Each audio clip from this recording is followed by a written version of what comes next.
వీక్షకులకు స్వాగతం. నమస్కారం. నేటి మన చైతన్య రథంలోని ప్రధాన అంశాలు. కూటమి ప్రభుత్వం వచ్చి 17 నెలల కాలం అయింది. ఈ 17 మాసాల్లో 20 లక్షల కోట్ల రూపాయల పెట్టుబడులు తీసుకొచ్చింది. అభివృద్ధి వికేంద్రీకరణ అంటే ఇది అంటూ చూపించిన దార్శనిక నేత ముఖ్యమంత్రి నారా చంద్రబాబు నాయుడు గారు. 17 నెలల్లో 20 లక్షల కోట్ల రూపాయల పెట్టుబడి తీసుకొచ్చిన యువనేత నారా లోకేష్. పాలనంటే ఇది, మా ప్రభుత్వం ఇంకో 2 దశాబ్దాల పాటు నడుస్తుంది, ఈ రాష్ట్రాన్ని అభివృద్ధి చేస్తాం, ఎన్నికల్లో మేమేదైతే 20 లక్షల ఉద్యోగాల హామీ ఇచ్చామో ఆ దిశగా వడివడిగా అడుగులు వేస్తాం, రాష్ట్రాన్ని అభివృద్ధి చేస్తాం, మా కూటమి 2 దశాబ్దాల పాటు కలిసే ఉంటుందంటూ పవన్ కళ్యాణ్ గారు చెప్పడానికి కూడా మనం చూసాం.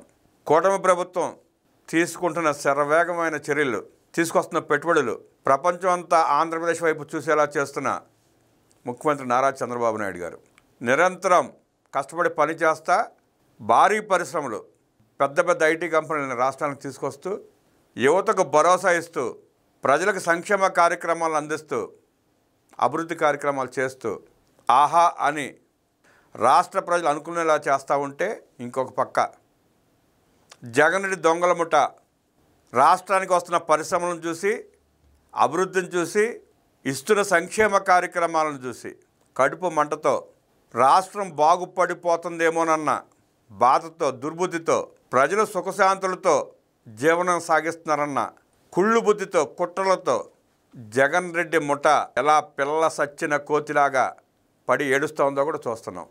5 సంవత్సరాల జగన్మోహన్ రెడ్డి పరిపాలనలో ఒక్క పరిశ్రమను తీసుకురాకపోగా ఉన్న పరిశ్రమను కూడా పంపించేసిన పరిస్థితి చూసాం. యువతను రోడ్ల పాలు చేశాడు, గంజాయి పాలు చేశాడు, మాదక ద్రవ్యాల పాలు చేశాడు, రాష్ట్రాన్ని అడ్డగోలుగా దోచుకున్నాడు.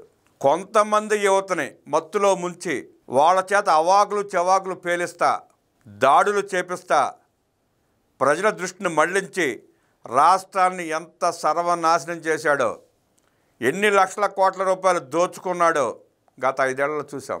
జగన్మోహన్ రెడ్డి దోపిడీని, ఆ దొంగల ముఠ అరాచకాలని భరించలేక ప్రజలు చాచి కొడితే 11 సీట్లకు పరిమితమై, ఇది నవంబర్ 11 నెల, 11 సీట్లకు పరిమితమై యలహంక పారిపోయాడు జగన్మోహన్ రెడ్డి.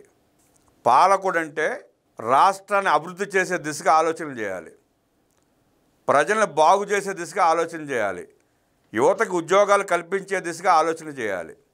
అలాంటి వాళ్ళే రాజకీయ నాయకులు అవుతారు. జగన్మోహన్ రెడ్డికి మళ్ళీ దోపిడీకి, అరాచకాలకి అలవాటు పడ్డవాడిని ఏమంటారు? దొంగల ముఠా నాయకుడు అంటారు. ప్రజలు అన్నీ తెలుసుకుని స్పష్టంగా నువ్వు మాకు వద్దువయ్యా బాబు, నువ్వు మాకు పనికిరావు, నీకు పాలన చేత కాదు, నువ్వు పెద్ద వేస్ట్ ఫెలో అని తీర్పు ఇచ్చినా కూడా ఇంకా రాష్ట్రానికి అప్పుడప్పుడు వీకెండ్లో వచ్చి 4 పిల్లి కూతల కూసి పారిపోతున్నాడు. ఏ రాజకీయ నాయకుడైనా, ఏ పార్టీ నాయకుడైనా వాడు ఎంత వెధవైనా మన రాష్ట్రం బాగుపడుతుందంటే, మన ప్రాంతం బాగుపడుతుందంటే, మన ప్రజలు బాగుపడుతున్నారంటే ఎంతో కొంత సంతోషిస్తారు. జగన్మోహన్ రెడ్డిలాగా ఎవరైతే కుళ్ళి ఏడవరో, రాష్ట్ర ప్రజల కర్మకాలి ఒక్కసారి పొరపాటు చేసి తీసుకొచ్చి నెత్తి మీద కూర్చోబెట్టుకుంటే నెత్తి మీద ఎలా ఎక్కి డ్యాన్సులు చేశాడో చూసాం. అలాంటి దుర్మార్గుడు, అలాంటి అరాచకవాది, అలాంటి ఆర్థిక ఉగ్రవాది ఇవాళ నీతులు చెప్తా ఉంటే దెయ్యాలు కూడా నవ్వుకునే పరిస్థితి. మనం గమనిస్తే ఈ 17 నెలల కాలంలో జగన్మోహన్ రెడ్డి చేపట్టిన ఏ కార్యక్రమం కూడా ప్రజల మద్దతు పొందిన పాపాన పోల. ఆ రోజారెడ్డి, ఆ గోవర్ధన్ రెడ్డి, ఆ చంద్రశేఖర్ రెడ్డి, ఆ వైవి సుబ్బారెడ్డి, ఆ అంబటి రాంబాబు, ఆ పేర్ని నాని, ఇలాంటి ఒక 10 మంది ముఠా సభ్యులు తప్ప ఆ పార్టీలో కూడా ఏ నాయకుడికి మనసు రాట్లా పాల్గొనడానికి.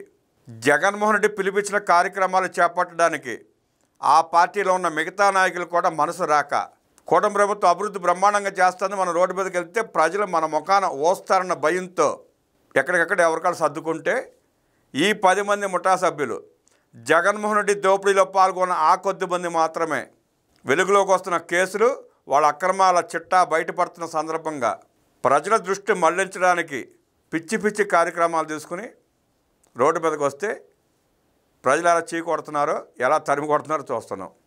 ఈరోజు రేపు సిఏ భాగస్వామ్య సదస్సులో రాబోతున్న పెట్టుబడులు, రాష్ట్రానికి వస్తున్న ప్రపంచ దిగ్గజాలు, ప్రపంచ మేటి సీఈఓలు వందల మంది రాష్ట్రానికి వస్తున్నారు, విశాఖపట్నానికి వస్తున్నారు. విశాఖపట్నాన్ని సుందర నందనవనంగా తీర్చిదిద్ది ఆ పెట్టుబడిదారులను ఆహ్వానించి లక్షల కోట్ల రూపాయల పెట్టుబడులు పెట్టించబోతున్నారు ముఖ్యమంత్రి నారా చంద్రబాబు నాయుడు గారు. 20 లక్షల కోట్ల రూపాయల పెట్టుబడులు, 20 లక్షల ఉద్యోగాలు 17 నెలల్లో సాధించిన కూటమి ప్రభుత్వానికి ప్రజలు బ్రహ్మరథం పడుతున్నారు. మరో 2 సంవత్సరాల్లో ప్రపంచం అంతా ఆంధ్రప్రదేశ్ చూసేలా చెయ్యగల సమర్థ నేత నారా చంద్రబాబు నాయుడు గారు.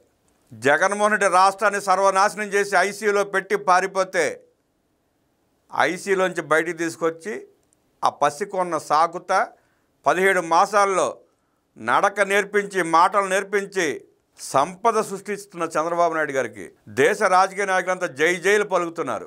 ఒక్క జగన్మోహన్ రెడ్డి దొంగల ముఠా తప్ప రాష్ట్రాన్ని అన్ని రకాలుగా దోచుకుని సర్వనాశనం చేసి ఆఖరికి టీటీడీ స్వామివారి ప్రసాదంలో కూడా కల్తీ కలిపిన దుర్మార్గులు జగన్మోహన్ రెడ్డి ముఠ.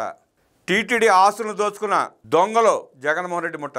ప్రజల ప్రాణాలతో ఆడుకుని లిక్కర్ స్కామ్ చేసి 1,00,000 కోట్ల రూపాయలు కొట్టేసిన దొంగ జగన్మోహన్ రెడ్డి. కల్తీ మద్యం తయారు చేసి ప్రజల ప్రాణాలతో చెలగాటమాడిన దొంగల ముఠా నాయకుడు జగన్మోహన్ రెడ్డి. అలాంటి దుర్మార్గుల పాలిట పడ్డ రాష్ట్రాన్ని బయటికి తీసుకొచ్చి దార్శనికుడు ముఖ్యమంత్రి నారా చంద్రబాబు నాయుడు గారు ఎలా అభివృద్ధి పదాలు నడిపిస్తున్నారో చూస్తున్నాం. ప్రజలు కూడా చూస్తున్నారు. మనం అంటే ప్రజలం. ఈ రాష్ట్రానికి ఏమైనా చేసే మేలు ఏమైనా ఉందంటే 24లో అద్భుతంగా స్పందించి ఓట్లు వేసి అఖండ మెజారిటీతో 164 సీట్లు గెలిపించడం ఒకటైతే, రెండో కార్యక్రమం జగన్మోహన్ రెడ్డిని ఆ దొంగల ముఠాని రాష్ట్రంలో తిరగకుండా ఆపాల్సిన బాధ్యత కూడా మన మీద ఉంది. అభివృద్ధిని చంద్రబాబు నాయుడు గారు, పవన్ కళ్యాణ్ గారు, నారా లోకేష్ గారు చూసుకుంటారు. దొంగలు రాకుండా కర్రలు పట్టుకుని రాష్ట్రం చుట్టూ కాపలా కాయాల్సిన బాధ్యత మాత్రం మన ప్రజల మీద ఉంది.